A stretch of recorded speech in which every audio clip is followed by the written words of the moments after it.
Bienvenidas y bienvenidos a La Vida que Habito.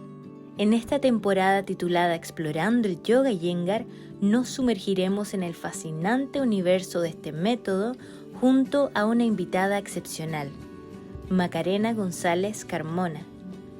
Macarena es practicante y profesora de Yoga Iyengar con 18 años de dedicación y trae consigo una riqueza de experiencia que se extiende más allá del mat. Su devoción va más allá de la práctica física, explorando los misterios del sánscrito, idioma en el que están plasmados los textos clásicos de yoga. En este episodio nos adentraremos en la inspiradora trayectoria de Macarena. Únanse a nosotras para descubrir las múltiples dimensiones de esta práctica a través de la perspectiva única de una maestra devota y estudiosa. Bienvenida, Macarena. Muchas gracias por estar aquí y compartir tu experiencia. Estamos ansiosos por sumergirnos en el fascinante mundo del Yoga Iyengar contigo. Muchas gracias, Yanei, por esta invitación. Me pone muy contenta poder compartir contigo un poquito sobre mi experiencia. ¿Cómo fue tu primer encuentro con el Yoga Iyengar y qué fue lo que te atrajo inicialmente hacia esta práctica? Mi primer encuentro con el Yoga Iyengar fue hace muchísimo tiempo, muchos años atrás. En principio yo tenía una idea del yoga en general como algo muy naïve, algo como muy volado y no me atraía mucho. Yo venía más de prácticas de deportes, de prácticas físicas de todas maneras, pero más desde el deporte, y también había incursionado en algunos tipos de danza, y por cosas muy fortuitas, una compañera de la universidad, yo estudié arte y ella era compañera y al mismo tiempo era practicante de yoga y ya llevaba bastante tiempo en el Yoga Iyengar, y nos sugirió a algunas amigas mías y a mí hacer algunos grupos de yoga, y así fue mi primera incursión, y la verdad es que me encantó. Era muy claro, era muy diferente a lo que yo pensaba que era. Había un lenguaje claro, había un lenguaje, porque era Yoga Iyengar, ¿no? Entonces había un lenguaje claro, no tenía estas cosas que me imaginaba yo, ¿no? Que eran muy casi esotéricas, ¿no? Sino era un lenguaje concreto en el que yo podía entender lo que se me estaba pidiendo, y al mismo tiempo sentí muy bien, me sentí bien en el cuerpo, me sentí como intrigada en esta nueva forma de práctica. Después de 18 años de práctica, ¿cómo ha evolucionado tu relación con el yoga? Mi relación con el yoga, por supuesto, que como toda relación de larga data, no es un continuo, sino es un proceso, ¿no? Por lo tanto, he tenido periodos en que he tenido una práctica muy enfocada quizás en algún fin particular. Por ejemplo, cuando di mis exámenes, necesitaba preparar esos exámenes, tenía una práctica como muy definida. Pero ha habido otros momentos en que, por supuesto, no sé, he tenido algún momento difícil físicamente o emocionalmente y la práctica me ha acompañado, o a veces viajando, o a veces con poco tiempo, o a veces de mucho cansancio, o de mucho calor, o de mucho frío, ¿no? Y la práctica siempre ha ido ajustándose o ha ido de alguna manera cambiando, evolucionando en relación a eso. Sí creo que, como dicen los textos y como siempre dicen los maestros, hay que tener una práctica continua, pero no creo que eso sea proporcional a, en mi caso, durante todos estos años, 17 años, hacer siempre lo mismo. Y al mismo tiempo creo que el yoga ofrece muchísimas herramientas y muchísimos modos en el que uno puede practicar, desde las mismas asanas, que son muchísimas, y eso es muy entretenido. A mí me gusta mucho practicar con luz sobre el yoga, el libro de Iyengar, ir al apartado sobre las prácticas, ver qué es lo que propone, las secuencias que propone. A veces puedo practicar y a veces hay posturas que no puedo hacer, pero trato, ¿no? Las veo y son maneras en mantenerse motivado, ¿no? Y otras veces, quizás, por ejemplo, no estoy en el lugar que tiene 100% el espacio para poder practicar y hago mis prácticas de pranayama. Pero sí, se ajusta mi práctica a la vida, a las circunstancias, pero creo que lo que sí siempre se sostiene es un espacio para pausar, para centrarse, para generar presencia.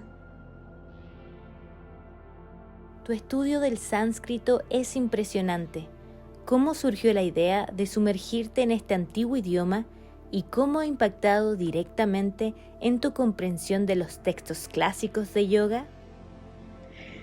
El estudio del sánscrito es otro camino, ¿no? Es otra práctica en sí misma.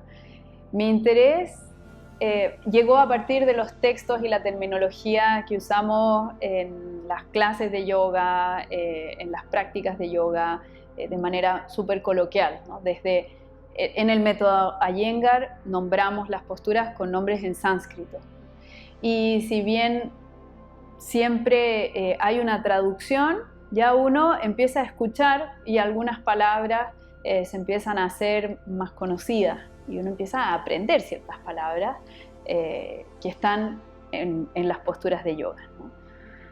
Luego, con el tiempo, empecé a estudiar un poco más y lo que decían todos los profesores, todos los académicos, es que si uno quería ir en profundidad a la literatura del yoga tenía que saber sánscrito, que es la lengua en la que están escritos casi todos los textos, no todos, pero casi todos los textos antiguos y clásicos del yoga. Entonces ya empecé a interesarme de a poco, empecé a comprar libros que tenían bien la transliteración, eso quiere decir el sánscrito, pero en letras romanas, y a veces también tenían el sánscrito en Devanagari, que es el alfabeto más clásico en el que se escribe sánscrito. Pero el sánscrito puede ser escrito en todos los alfabetos, en el romano también, está bien. Y bueno, y ese bichito empezó en la medida que iba estudiando, en que distintos profesores nombraban los textos, en el momento que los profesores leían los textos y uno escuchaba también cómo sonaba, era muy bonito. En algún momento empecé también a recitar los Yoga Sutras. Entonces también, de alguna manera, en el imaginario estaba el sánscrito incluido. Y yo he estudiado varios años en una plataforma que se llama Yogic Studies, y en esa plataforma tenían un programa que se llama Advanced Certificate Program, y en ese programa uno debía hacer un año de sánscrito. ¿Sí? Son 9 meses de sánscrito, 3 cursos de sánscrito de 3 meses, súper intensivo, 2 veces a la semana clases, muchas tareas, y con un montón de compañeros y todo en inglés. Hice esos 3 cursos porque yo también hice ese programa, el Advanced Certificate Program, y quedé por un lado fascinada y por otro lado con muchísimas preguntas. El curso era muy bueno, pero empecé a topar en desconocimiento mío de la gramática en español, de la gramática en general, y como el curso era en inglés, yo notaba que tenía cierta limitación para entender algunos términos. Y justo en eso, por Instagram, me escribe un chico de México, Alan, y me pregunta si sé sánscrito, si he estudiado. Le digo, bueno, sí, hice estos cursos en Yogic Studies, y me dice, bueno, yo te contacto a ver si quisieras tener clases, porque yo soy mexicano, tengo un magíster en el Colegio de México, que es una institución, una universidad muy prestigiosa en estudios de Asia y África en Latinoamérica. Y acabo de terminar mi magíster también en Harvard, en la escuela se llama Divinity School en Harvard, y en textos sánscritos. Y fue como, wow, claro que quiero tener clases contigo de todas maneras. Y entonces empezamos a tener clases. Alan Ruiz es mi profesor hasta el día de hoy de sánscrito, y con él he aprendido muchísimo, ¿no? Muchísimo en relación al sánscrito, pero también en relación a las lenguas, a las traducciones, a cómo se entendía la cultura de la India antigua, porque partimos leyendo algunos textos que pudieran ser relacionados al yoga, y hoy día estamos trabajando en traducciones de otros textos, ¿no? De Ramayana. Y es muy fascinante porque yo nunca lo había notado antes, ¿no? Pero cómo una lengua habla de mucho más sobre lo que está escribiendo, cómo habla del universo cultural que hay detrás, y entonces es muy enriquecedor. Además, la gramática sánscrita tiene una riqueza y una profundidad, es un arte en sí mismo. Por lo tanto, hay muchas imágenes, hay muchas metáforas, es muy bonito, es muy sensorial, y da para ahondar y gozarlo enormemente. Sí, gozo mucho mis clases de sánscrito hasta el día de hoy, y ya llevo varios años que no me siento para nada como que efectivamente sepa sánscrito, pero gozo cada clase, y eso es muy bonito. Me intriga saber más sobre la investigación que estás realizando relacionada con la terminología sánscrita utilizada por Gabriela Mistral en sus escritos personales. ¿Podrías contarme más sobre este proyecto en el que estás trabajando? Sí, esta ha sido, de nuevo, otro camino. Así como el sánscrito, la investigación ha sido otro camino. Parte primero de estos años de estudio en Yogic Studies, y de preguntarme sobre el yoga a nivel también más local, ¿no? ¿Qué es lo que pasaba con el yoga en Chile? Y al mismo tiempo que tenía esa pregunta ya rondando durante bastante tiempo, me llegó por otro lado un libro que estaba recién publicado, esto fue el 2020, que se llamaba Toda culpa es un misterio, una antología poética y religiosa de Gabriela Mistral. Gabriela Mistral, por otras cosas, siempre me ha interesado, me parece una mujer fantástica, una mujer poderosa, inteligente, muy avanzada a su época. Me encanta su relación con la enseñanza, su preocupación hacia la enseñanza, hacia la mujer, hacia la identidad latinoamericana también. Y llega este libro a mis manos y digo, wow, yo no sabía este aspecto, ¿no?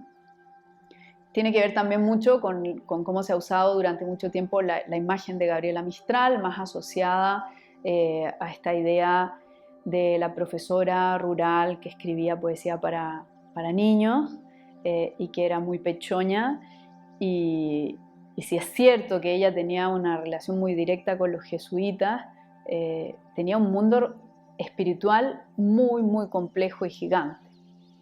Y en parte eso es lo que se quiere mostrar en este libro, que está editado por Diego del Pozo, que es un chileno que estuvo muy involucrado en recibir el legado de Gabriela Mistral cuando llegó a Chile. ¿Sí? El legado se llama de Doris Atkinson, quien era la nieta de Doris Dana, perdón, la sobrina de Doris Dana, y Doris Dana era la albacea del legado de Gabriela Mistral. ¿sí? Gabriela Mistral había dejado testado que ese legado luego iba a llegar a Chile.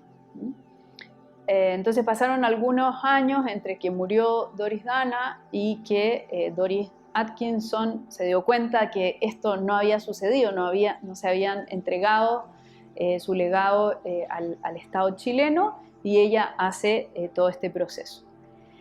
Y Diego del Pozo, el escritor de este libro, el editor en realidad de este libro, lo que tiene a cargo es recibir parte de este legado y lo documentan, que es un trabajo, o sea, maratónico, increíble en realidad lo que hicieron. Y es muy bonito porque con ese trabajo que hicieron, que es categorizar este legado, y no solo eso, sino también en gran parte ese legado está público en formato digital, ¿no? Está en la Biblioteca Nacional Digital. Uno puede acceder a miles y miles y miles y miles de cuadernos, de escritos, de correspondencia de Gabriela Mistral que estaban dentro de ese legado.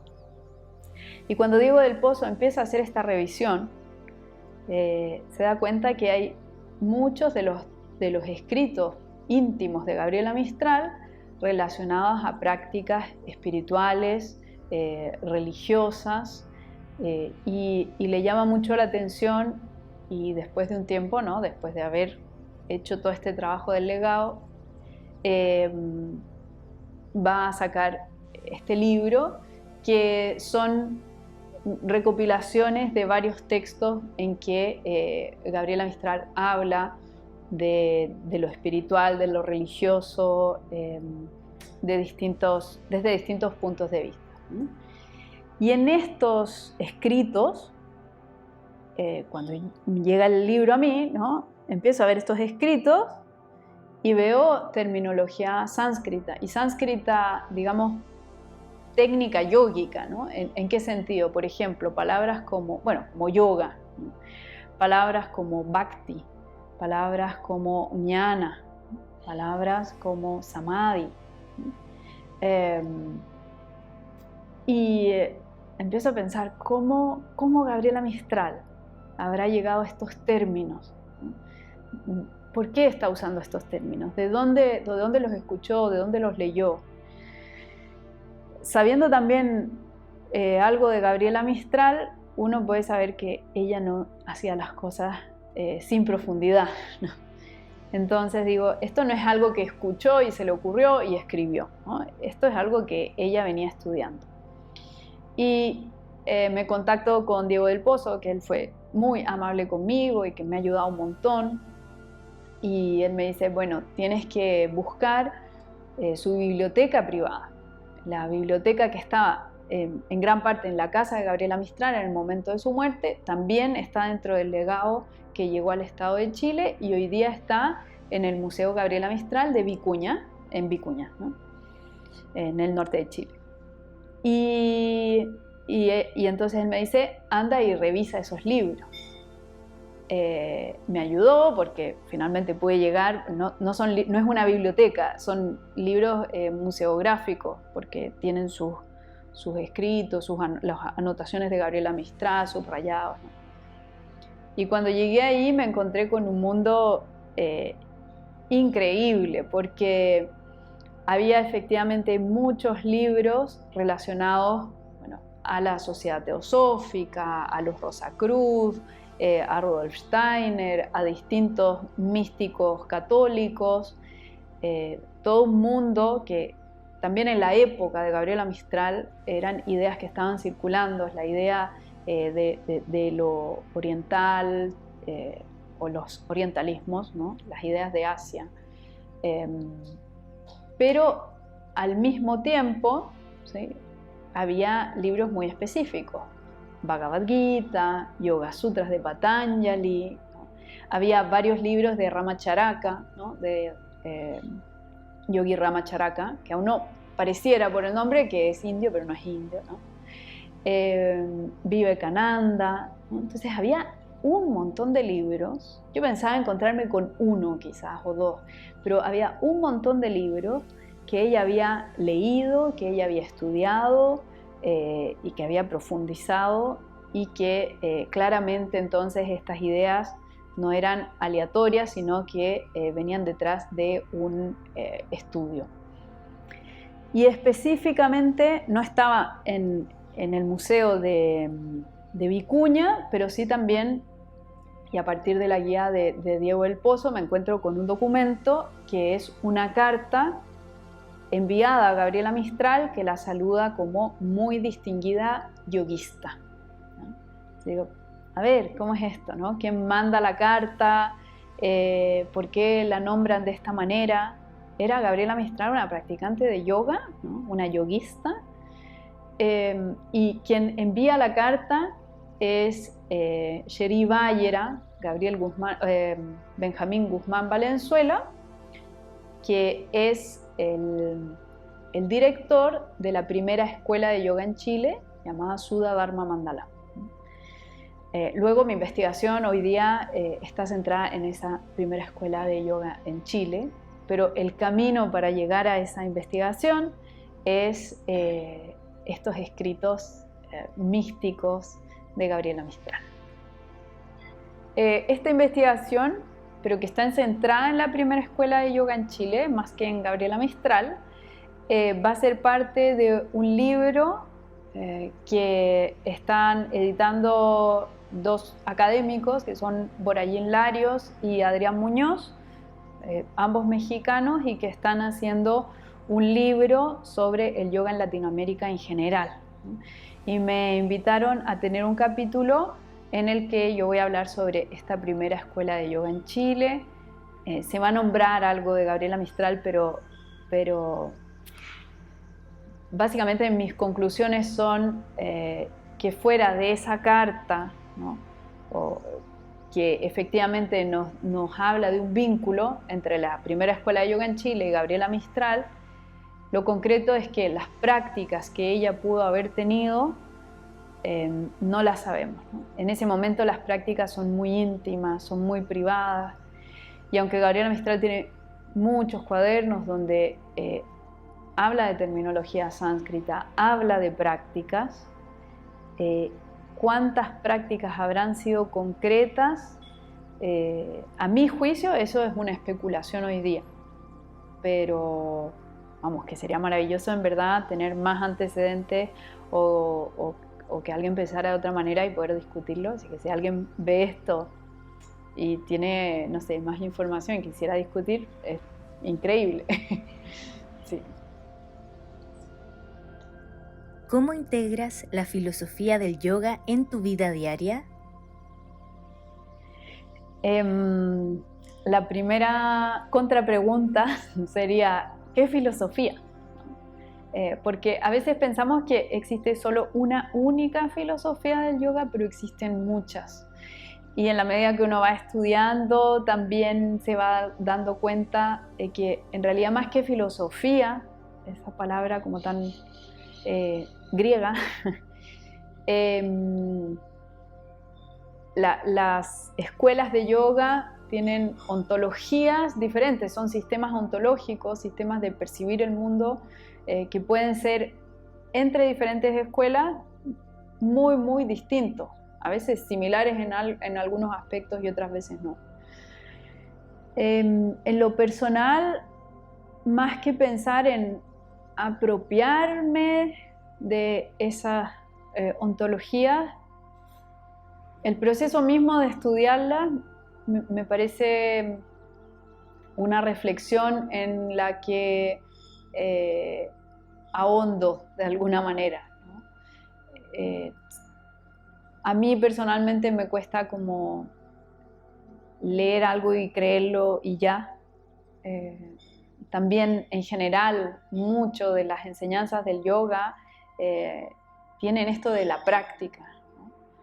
Por lo tanto, creo que no es algo de tomar esta creencia, esta filosofía, esta ontología, de decir, bueno, la sigo y listo, sino que todos estos sistemas lo que buscan es cuestionarse, ¿no? Y claro, rescato o comparo y veo cómo son no me siento hoy día en una posición que te dijera, bueno, no, yo sigo, qué sé yo, la ontología de Patanjali o la ontología de Shankara, ¿no? Eh, pero me parece muy interesante poder leerlas, poder estudiarlas, poder cuestionarlas desde la experiencia también. eh, y, y, y también, igual como pienso que no es llegar y tomar y seguirla, o al menos para mí me cuesta, tampoco creo que que uno logra entender totalmente una ontología cuando toma un poquito de aquí y un poquito de allá y un poquito de allá y dice, bueno, ya, esto es, ¿no? Porque cada una tiene sus particularidades. Eh, Me parece muy interesante como poder verlas, observar qué es lo que sucede, quizás hacerse parte de esa visión, de ese sistema durante un tiempo, como ponerlo en práctica eh, y ver qué sucede, ¿no? Has viajado 3 veces a la India y tu experiencia debe haber sido transformadora.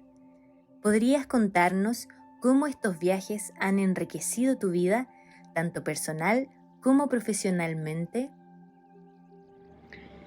Viajar a la India efectivamente siempre es una gran experiencia, eh, grande, en el sentido, puede ser positivamente grande o negativamente grande, eso obviamente dependerá de la experiencia de cada uno.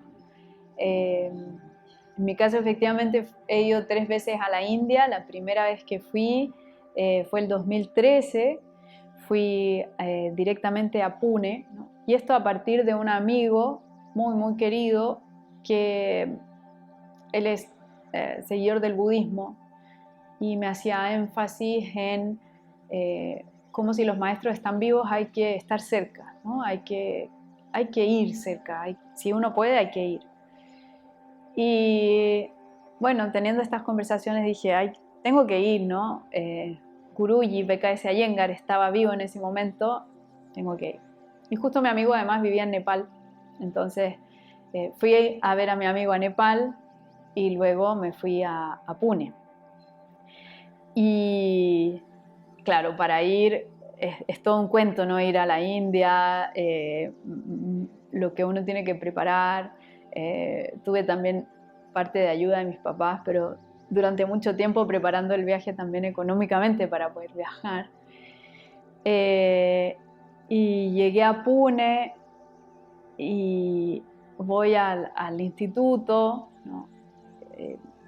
Yo justo estaba en una situación, muchas cosas se dieron para que pudiera viajar en ese momento, pero otras cosas no. De las cosas que no se dieron era que yo no había planificado 2 años antes ir a Pune, por lo tanto no tenía la carta de aceptación para las clases con los Iyengar, con Gita Iyengar, con Prashanta Iyengar, que en ese momento dan clases.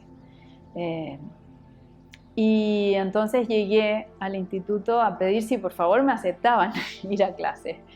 Y luego de varias conversaciones, de un montón de ir y venir, efectivamente me dieron clases en el segundo piso, que son las clases para los estudiantes indios, ¿no? No necesariamente son profesores.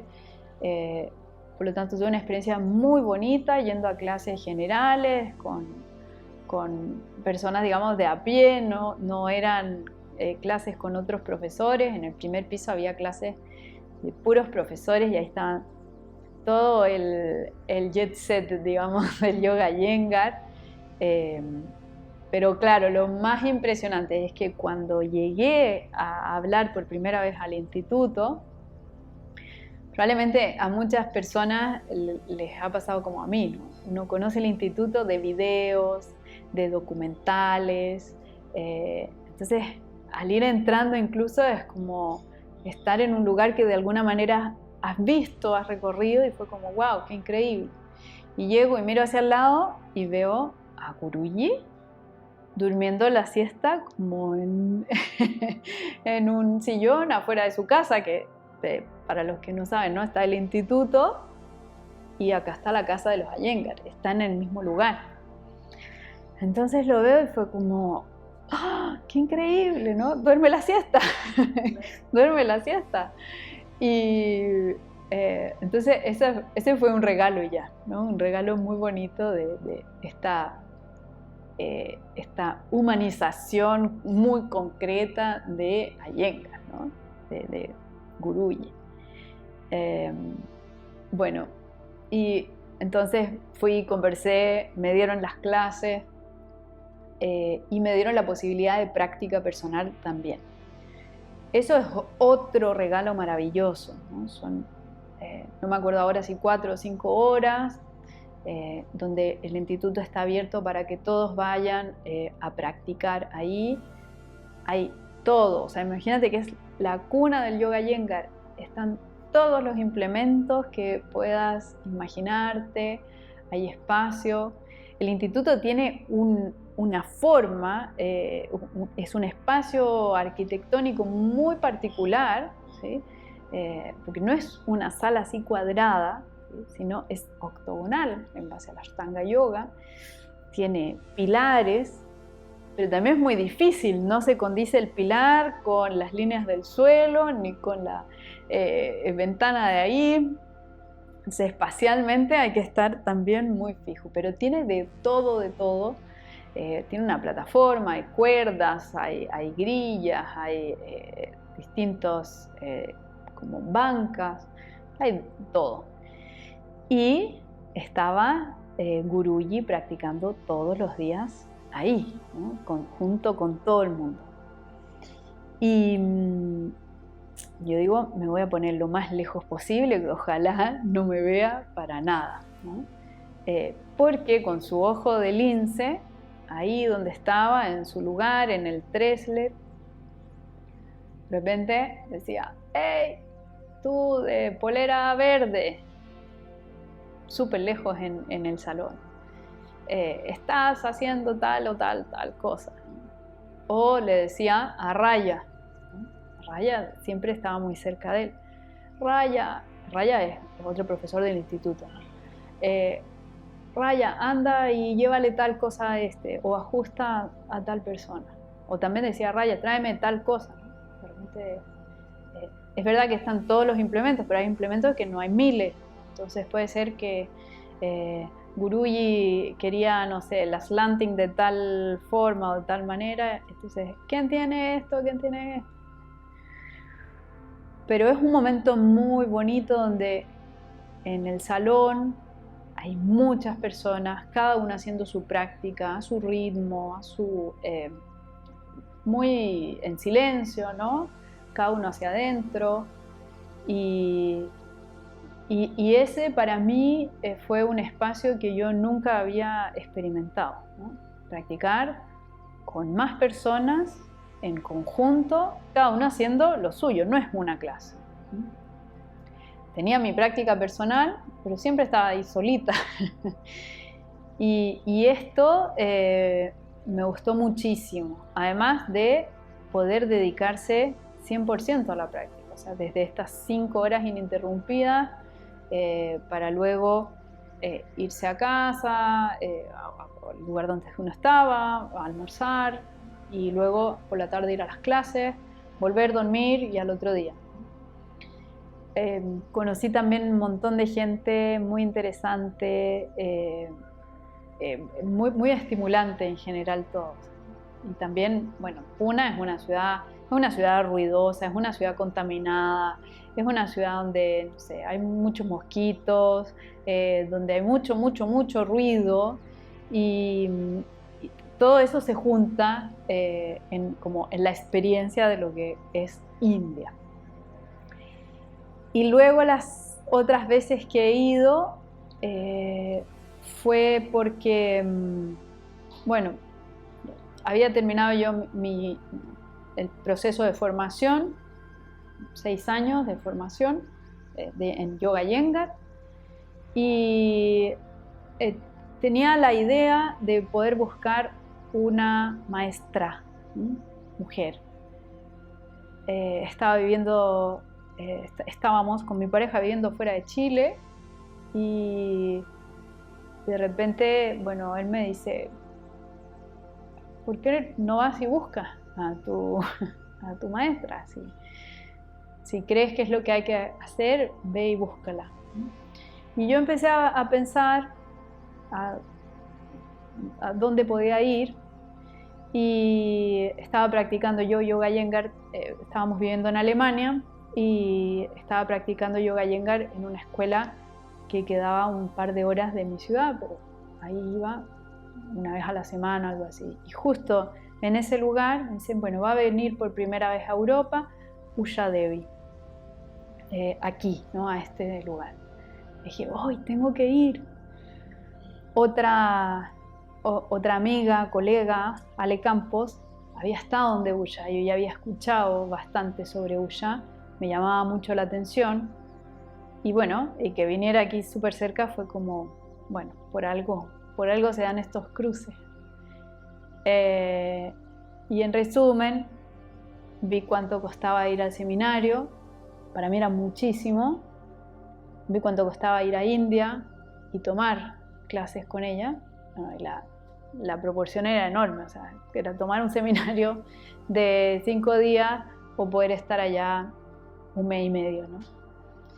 Entonces hice unos ajustes, nos quedamos viviendo un tiempo más ahí y luego yo me fui 3 meses donde Usha, que no conocía, fue una apuesta absoluta. Y Usha tiene su escuela en un pueblito que se llama Rishikesh.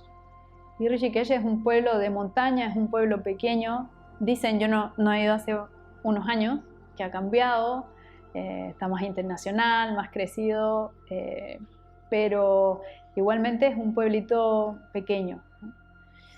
Y Usha tiene su escuela aquí, yo me quedaba aquí, al otro lado de la escuela, y mi rutina era estar en mi habitación, levantarme a la práctica personal, de nuevo, 4 o 5 horas increíbles de dedicación absoluta a la práctica, volver a casa y luego por la noche ir a estudiar, ¿no? Y luego por la noche volver a las clases, salir de las clases, ir a dormir y al otro día lo mismo, ¿no? Y una de las cosas más increíbles de Usha, a quien yo considero mi maestra, es su simpleza. Ella tiene una historia muy, muy potente, ¿no? Hubo un par de accidentes en los que casi muere, y volvió a caminar y volvió a vivir. Ella decía que gracias a Guruji y Gita, ¿no? Si no, ella no hubiese vuelto, decía. Y comparte con una manera muy simple, al mismo tiempo es estricta, ¿no? Pero hay una simpleza en el modo de la expresión. Nunca dice ni un término anatómico, ¿no? Pero hay una profundidad en esa simpleza que a mí me encanta, me es muy transformadora. Ella tiene una historia además de vida que me da mucha inspiración y bueno, y he vuelto a ella, ¿no? He vuelto a su escuela en la que además enseña a su hijo, que su hijo es un devoto, ¿no? Un dedicado al estudio, ha renunciado a lo demás y se dedica únicamente al estudio. Estudia, por supuesto, sánscrito, muchísimo, textos, y con él también empecé a acercarme más y más al sánscrito que me preguntaba antes. Entonces, y lo que pasa también en la escuela de Usha, que a mí me gusta mucho, es que van personas que no necesariamente son profesores de yoga Iyengar, va mucha gente joven, es un lugar de mucha juventud, energía, sí, potencia, y gané muchísimos amigos también que me hicieron luego viajar a otros lados a enseñar. Así que me encantaría volver a donde Usha la llevo enormemente en mi corazón y ha sido efectivamente muy transformador poder haberla conocido. Como maestra, ¿cómo fomentas el crecimiento personal y la autoexploración en tu enseñanza? Es muy buena pregunta. Para mí es muy importante el estudio. Creo que es una herramienta para actualizarse constantemente en todos los ámbitos que sea posible. Yo creo que los profesores de yoga tenemos un desafío muy grande que es hacia dónde profundizamos. Tenemos que ser buenos profesores, por lo tanto, tenemos que saber de la materia que vamos a enseñar y tenemos que saber cómo enseñarla. Esas ya son dos grandes tareas. Luego trabajamos con personas y sus cuerpos, por lo tanto tenemos que saber ciertas ideas, nociones básicas de anatomía, de fisiología. Luego tenemos también los textos sobre los que hablamos, entonces tenemos que estudiar un poquito de historia, tenemos que estudiar un poquito sobre textos o sánscrito, lo que sea, ¿no? Entonces, tenemos un montón que poder ahondar. Por lo tanto, creo que cultivar la curiosidad es fundamental. Y luego, cuando decía, uno tiene que saber sobre el objeto que va a enseñar, el objeto a enseñar, esa es la práctica misma. Hay que mantener la práctica y hay que explorar en la práctica. A mí me gusta tomar clases. Para aprender me gusta mucho tomar clases. Gozo tomando clases y aprendo muchísimo. Para mí son dos cosas totalmente diferentes, la práctica personal y el tomar clases. Y creo que si bien los reglamentos dicen que todos los profesores de Yoga Iyengar tenemos que formarnos con profesores de un nivel, ¿no?, superior idealmente, pero que tenemos que tomar regularmente clases, fuera de que lo diga el reglamento, creo que es algo que uno tiene que hacer porque es muy enriquecedor, ¿sí?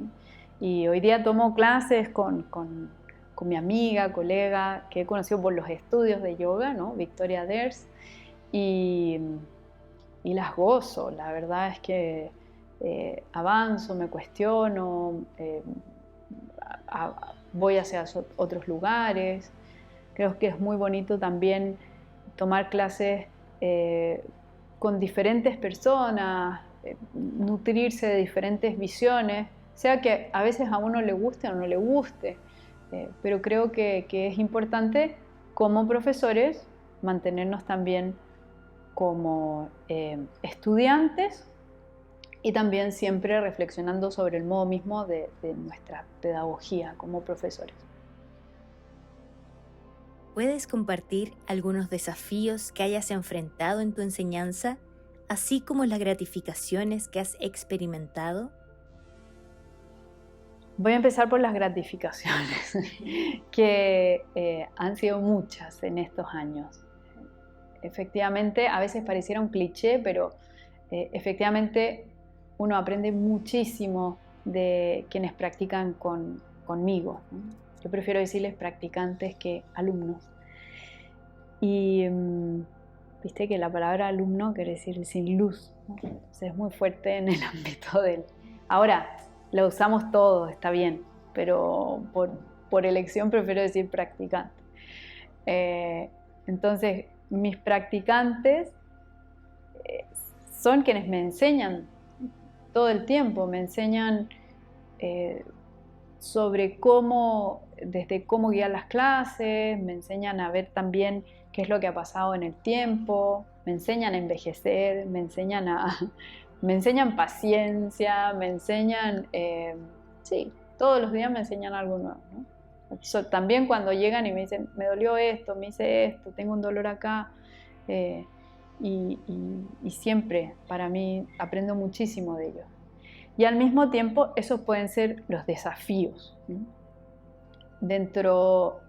Antes me hacías una pregunta sobre cómo se ha amoldado mi práctica durante todos estos años, cómo ha sido mi relación de alguna manera con el yoga durante todos estos años. Y también antes te contaba que un tiempo me fui y viví en Alemania y en comienzo dije, yo no quiero enseñar, ¿no? No quiero enseñar más. Estaba muy cargada de lo que había sido el proceso de formación, mucho tiempo, y también de otras circunstancias que habían pasado, donde yo estaba como, bueno, me tomo una pausa aquí. Y al mismo tiempo, cuando hice eso, pasó un tiempo y me dieron muchísimas ganas de enseñar. Me di cuenta que la verdad es que lo gozo. Y bueno, y ahí también se presentaron desafíos de otro modo, ¿no? Cómo enseño en otro lugar, en otro idioma, y son desafíos, ¿cómo se dice esto? ¿Cómo se entiende? De nuevo, un problema sobre el lenguaje que creo es tan importante en el Yoga Iyengar, ¿sí? Ser claras en las indicaciones, por supuesto en los ajustes, ¿no? Pero la palabra es lo primero que, la imagen es lo primero que llega, pero luego llega la palabra. Y es algo donde creo que uno siempre tiene que ir revisándose, siempre es un desafío. Y a veces también llegan practicantes que a uno lo pueden desafiar más por las condiciones físico-mentales que tenga, pero también por las personalidades. Entonces, siempre hay aprendizaje y hay desafíos. Creo que es algo que va de la mano. ¿Cómo crees que el Yoga Iyengar puede beneficiar a las personas en el mundo moderno y cómo adapta sus principios a la vida contemporánea? El Yoga Iyengar es un fenómeno moderno, ¿no? Se ubica dentro de la modernidad. BKS Iyengar nació en plena modernidad, ya en el siglo pasado, pero recién, y sobre todo recién en cuanto a toda la historia del yoga, que es muchísimo más antigua. En ese contexto de modernidad, el yoga Iyengar es un yoga moderno, que se rige bajo ciertos parámetros que antes no eran comunes, ¿no? Las clases masivas, la idea de el yoga como un sistema internacional, ¿no? Y incluso el Yoga Iyengar, que tiene todo un proceso detrás muy claro de cómo son las formaciones de los profesores, la idea de las asociaciones, de cómo nos tenemos que asociar los profesores y la comunidad de Yoga Iyengar. Está todo muy, muy estructurado bajo parámetros de la modernidad. Por lo tanto, eso por un lado, o sea, el Yoga Iyengar es un yoga moderno. Personalmente creo que esa discusión entre que si el yoga moderno es mejor o no que el yoga antiguo, a mí me parece fantástico el Yoga Iyengar, me parece algo adecuado efectivamente a los tiempos actuales, ¿no? No somos ascetas, renunciantes a la sociedad, no pertenecemos a una sampradaya, que es la manera tradicional de la práctica de yoga. ¿Sí? Si no nacimos en India y renunciamos efectivamente a la sociedad y entramos a una sampradaya, no estamos haciendo yoga tradicional, ¿no? Luego podemos decir, sí, estoy dentro de este linaje de yoga moderno, como el Yoga Iyengar. Y está perfecto y funciona fantástico para los tiempos de hoy. Obviamente yo soy una fanática del Yoga Iyengar, por eso llevo todo este tiempo y aunque puedo tener miles de cuestionamientos, la verdad es que vuelvo a elegir constantemente el Yoga Iyengar, porque me parece que tiene un lenguaje universal, porque me parece que efectivamente es muy inclusivo, ¿no? No solamente se cuestiona en relación, porque muchas veces se dice el Yoga Iyengar es el yoga de los implementos. No, no, por favor, ¿no? El Yoga Iyengar es un yoga que tiene que ver con guiar la atención, ¿sí? La secuenciación, el uso de los implementos, todo detrás está basado en cómo voy ajustando mi observación, mi comprensión, mi foco mental, y luego avanzando desde la práctica hacia el pranayama y hacia las distintas meditaciones. Pero, ¿qué es lo que alineo? ¿No? ¿Alineo solo el cuerpo o alineo algo más? Y la práctica del yoga Iyengar efectivamente me parece que funciona tanto para niños. Hace mucho tiempo hice clases para niños, hace mucho tiempo que no hago, pero funcionaba fantástico. Funciona bien para, digamos, jóvenes. Podemos hacer clases súper desafiantes y es cosa de ver, claro, las prácticas mismas de Iyengar y de otros profes hoy día del instituto también. Y funciona maravillosamente para los adultos mayores, que a mí me encanta.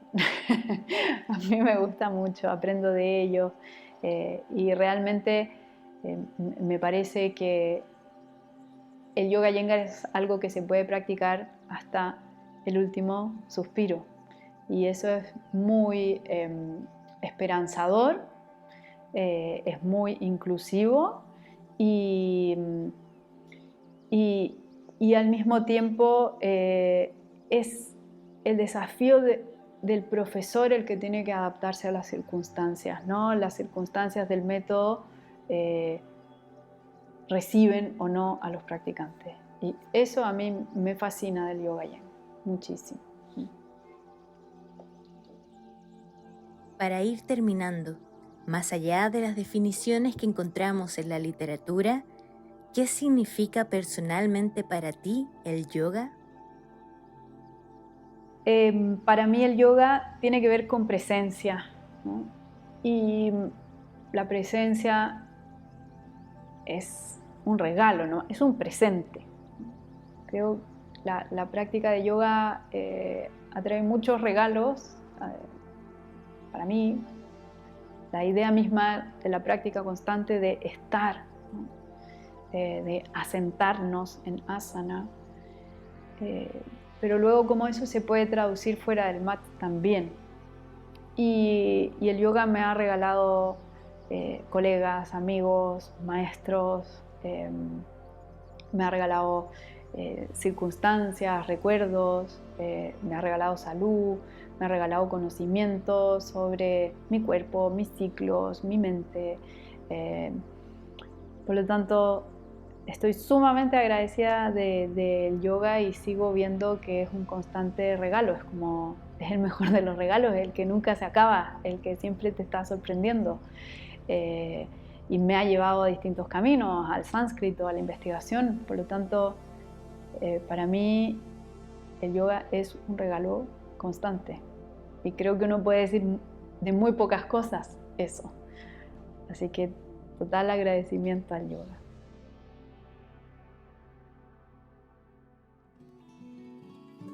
Quiero expresar mi sincero agradecimiento a Macarena por compartir su profundo conocimiento y pasión. Ha sido un privilegio escuchar sus experiencias y enseñanzas. Agradezco también tu dedicación al acompañarnos en esta conversación, por tu interés y apoyo continuo. Te espero en el siguiente capítulo de La Vida que Habito.